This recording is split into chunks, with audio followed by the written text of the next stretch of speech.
So I was wanting the dust to settle just a little bit before I had my remarks on what even happened yesterday. Obviously, I'm referring to the horrific event that happened at the Utah Valley University. First off, may God be merciful on the family of Charlie Kirk, especially during this time. This family lost a father, a loving husband, and someone who deeply loved their country. Now, I am someone who doesn't fully agree with Charlie Kirk, especially on his religious views and his views on Palestine and what's going on in Gaza. But at the same time, I think it's important just for people as a whole to have respect for whoever in this life.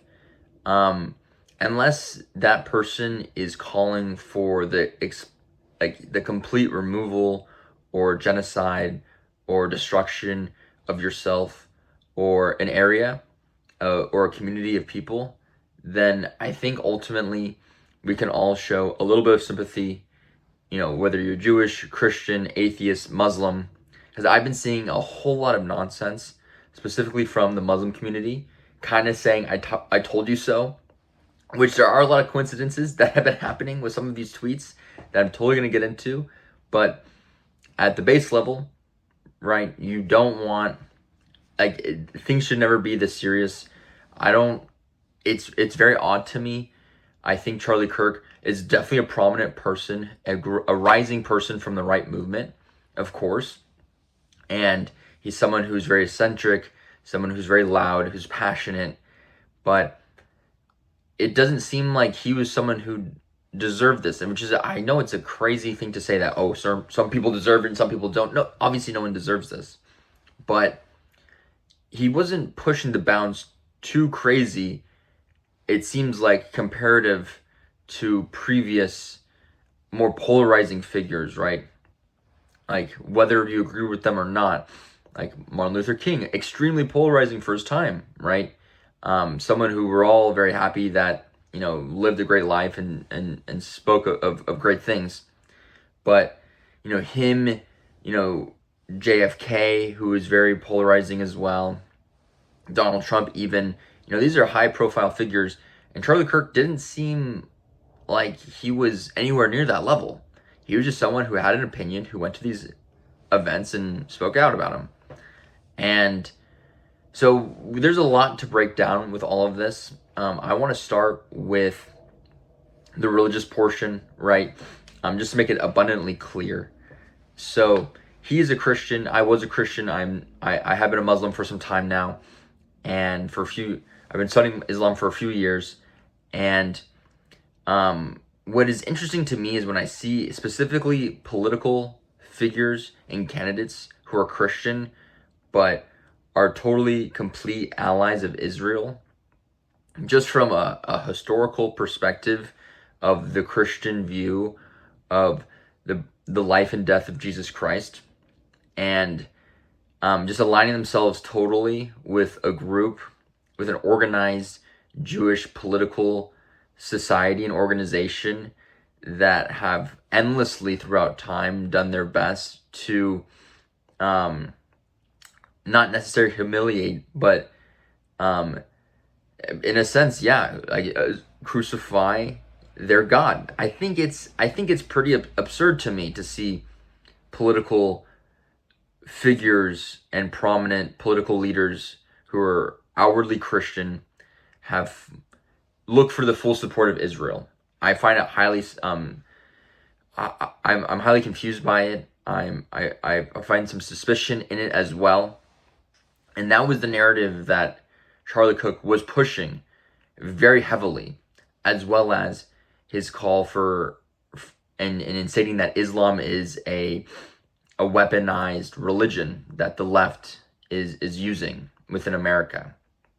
And so I know that's a whole lot that just to break down in general, but one, I find it extraordinarily odd how people that are Christian they're so gung-ho to side with Israel, considering that was the group that crucified their God according to the Bible. And then I find it odd that they're then pushing this narrative that Islam is evil considering that Jesus Christ is the Messiah also in the Islamic understanding as well. So I don't know if there's deeper blood money running around in the background. You can never know about these things, but it is extremely odd to me when I see Christian figures be so outwardly for Israel and outwardly against Islam. And it is weird where just on September 8th, there's the tweet going around where, and I don't want to make light of this, I don't want to make joke of it, but again, God knows best on what happens. But he was talking about how Islam was a sword in the neck of America, and he got a new age sword in his neck. It is extremely coincidental, but there's no such coincidences in this life. I'm not saying that the shooter read that tweet and he aimed for it, of course. It's just, I think it's important to, if you're going to make extreme claims, religious claims, right? If you really believe in the ultimate authority of God, and you're making extreme claims about religions, especially Abrahamic religions that you subscribe to, I think it's unfortunately ignorant to do.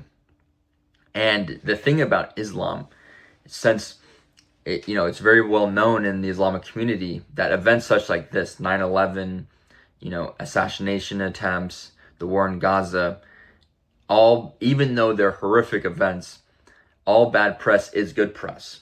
And ultimately, it seems like your tweets are going to be opening up the minds and hearts of others, and to understand what Islam really is, and is it actually a terrorist religion, and it's in a religion that promotes hate. The world works in extremely mysterious ways. Only God knows what's in front of us and what's behind us. But the timing of those tweets were crazy. As well as, now that's one part of it, but then there's this whole other part where he was on Ben Shapiro's show, obviously a very staunch Zionist. He was on Ben Shapiro's show just the day before talking about how we shouldn't completely align ourselves with Israel on every stance, right? I mean, this was a guy who was totally pushing, in the past few months, a lot of pro-Zionism, a lot of pro-Israel, a lot of pro-standing with Israel type of messaging, to then the day before being on Ben Shapiro's show, kind of walking back on some of those words.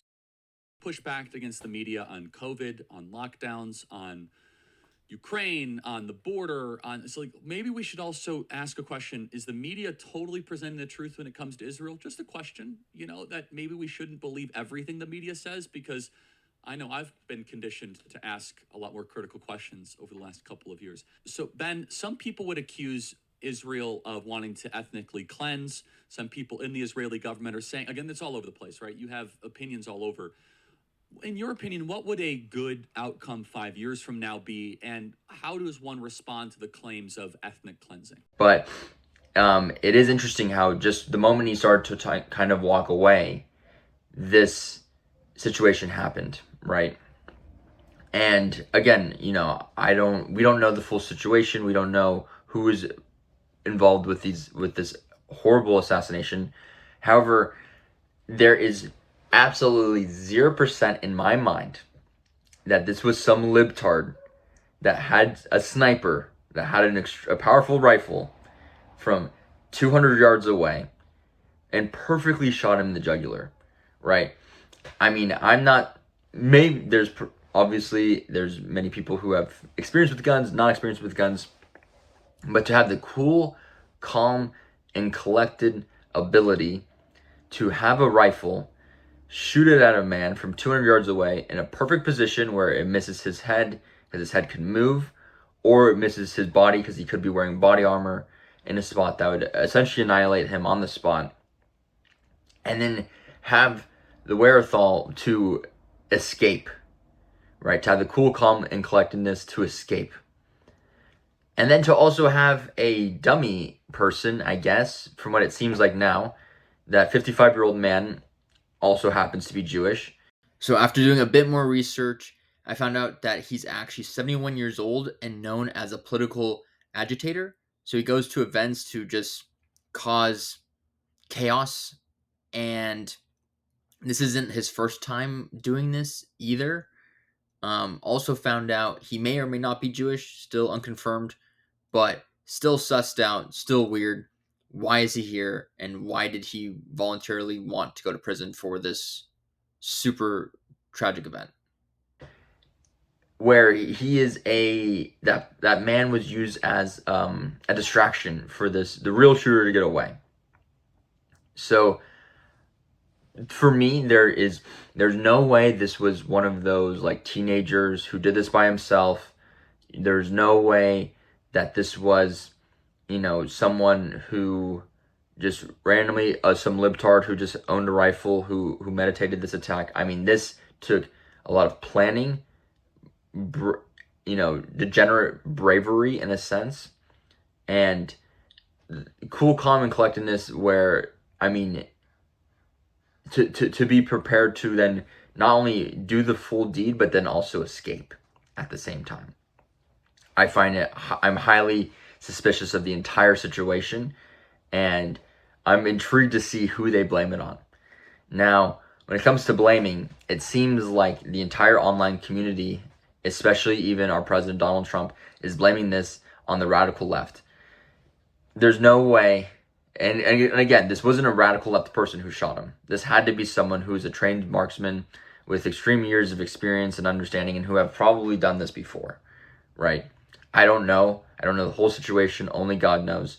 But I know I'm harping on this, but I'm highly suspicious that this was just some random libtard who would be, if they're frantic and they're crazy and they just have this perfect calm, cool, and collectedness to do the deed and end the deed and get away from the deed, and then they have some decoy person.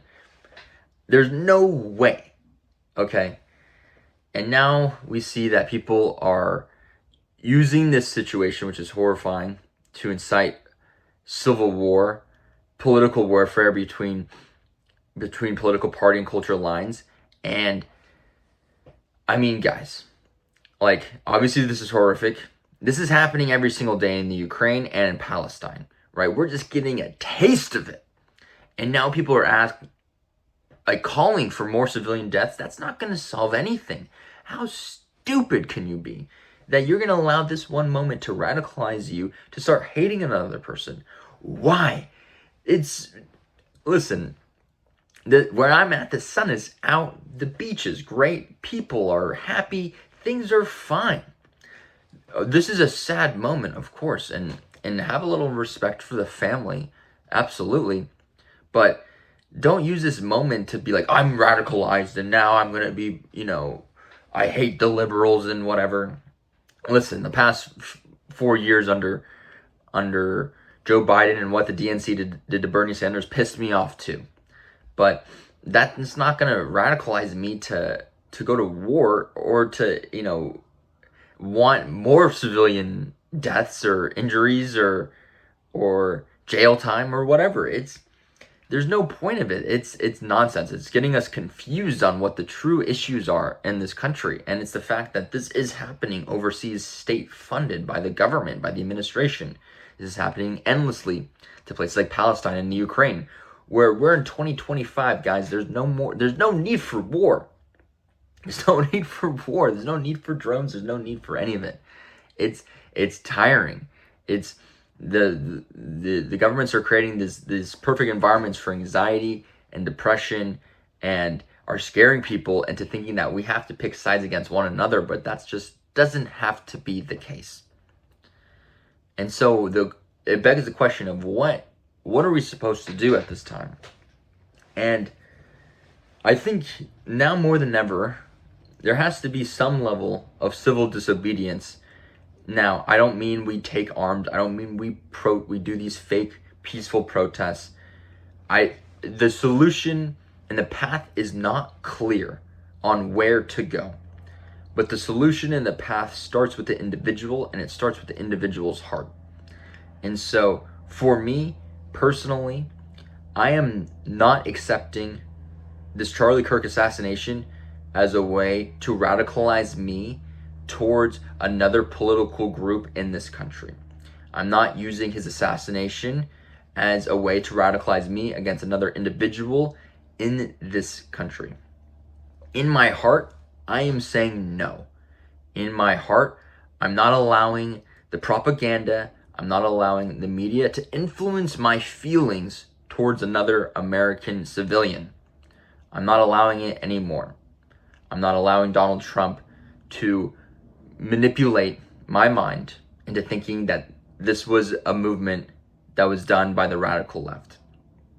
And so that is my solution to start for now, is to again, even though he's a Christian and I'm a Muslim, I can still feel horrible for his family.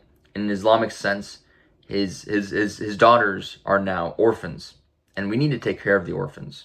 And we should feel sad, and we should find ways. I don't know where to start. Maybe there's a GoFundMe that I can link, but that's where the emotions need to be. Is like, how do we now take care of this family that suffered an extreme tragedy, and how do we make sure it doesn't happen again?